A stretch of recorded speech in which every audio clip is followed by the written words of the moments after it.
David Benavidez didn't hold back when asked about the unusual fight proposal put on the table by Turki Al-Sheikh. The idea? A showdown on Alcatraz Island, one of America's most infamous prison landmarks. But instead of seeing it as a chance, for a headline-grabbing spectacle, Benavidez was immediately skeptical. The concept of fighting on the grounds of a former prison, isolated by the waters of the San Francisco Bay, just didn't sit right with him. He acknowledged the novelty and visual appeal. Sure, the place is iconic, and from a television standpoint, the backdrop could be unforgettable. But for Benavidez, boxing isn't about creating a scene. It's about putting on a show for the people, the real fans who show up with passion, loyalty, and the desire to witness greatness inside the ropes. And that's where the problem lies. A fight on Alcatraz doesn't invite the crowd. It limits it. He explained that while he respects Turki Al-Sheikh's efforts to push the sport in bold new directions,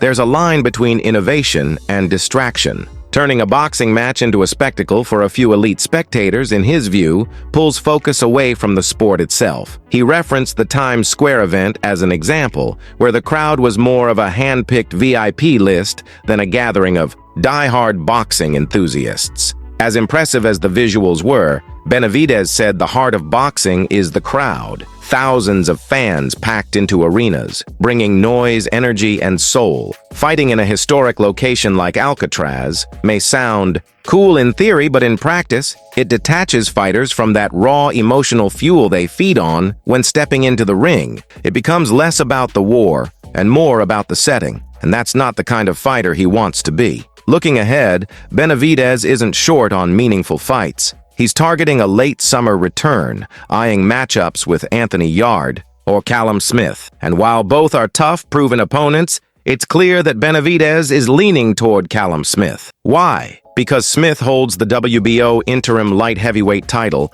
and for Benavidez, that belt isn't just another trophy, it's leverage. The path to a unification fight with Dimitri Bivol runs through belts, and beating Smith would put Benavidez in a commanding position. His plan is clear: stack titles, shut down all alternatives, and back Bivol into a corner where he has no choice but to step up. Benavidez isn't in this for flash or filler fights. He wants the real thing, and if that means passing on a glamorous venue for a more meaningful victory, so be it. What really drives Benavidez is the energy of the crowd and the history made in real arenas, not the novelty of oddball locations. He spoke passionately about the build-up to Fight Week, how you can feel the tension in the air, the anticipation from the fans, and the way that energy amplifies everything once the bell rings. That electricity, that live wire pulse of a crowd chanting your name or holding their breath after a clean punch is something you can't replicate on a secluded island or in a tourist attraction. He wants to feel the pressure, the chaos,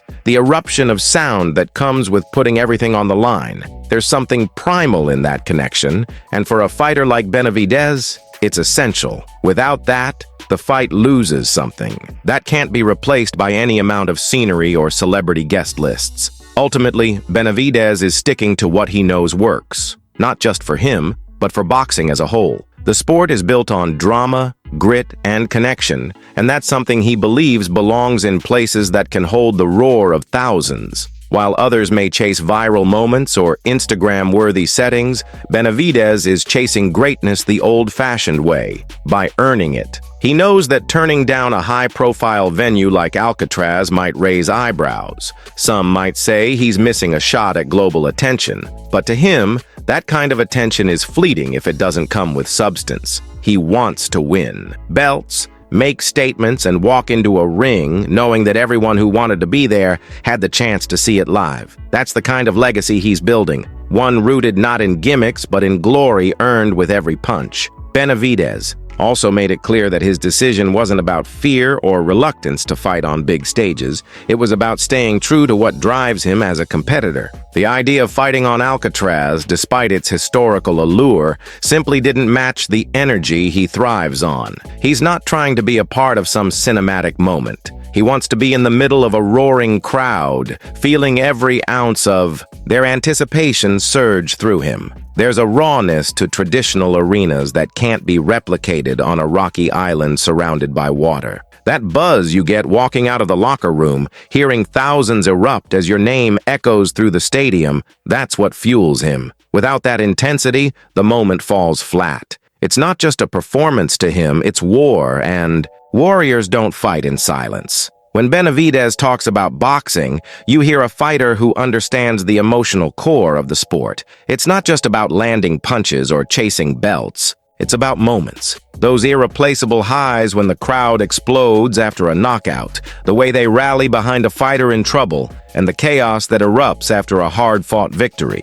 These are the experiences that stick, not just in the minds of fans, but deep in the heart of a fighter. Fighting on Alcatraz might have offered a striking view, but it wouldn't have given him those intangible elements that make boxing what it is. He's not interested in trading legacy for a publicity stunt. For him, the fans aren't background noise. They're the very reason he laces up the gloves. What makes Benavidez's stance even more compelling is his honesty about what kind of champion he wants to be. He doesn't want a belt handed to by him through some shortcut or ceremonial setup. He wants to earn it in battle. He wants to look across the ring at the best fighters in the world, go 12 rounds in front of screaming fans, and emerge as the undisputed king because he fought for it, not because a promoter came up with a clever venue to sell tickets. That's why his eyes are locked on Dmitry Bivol. That fight isn't just about unifying titles. It's about validation. Beating Bivol would cement Benavidez's name among the greats,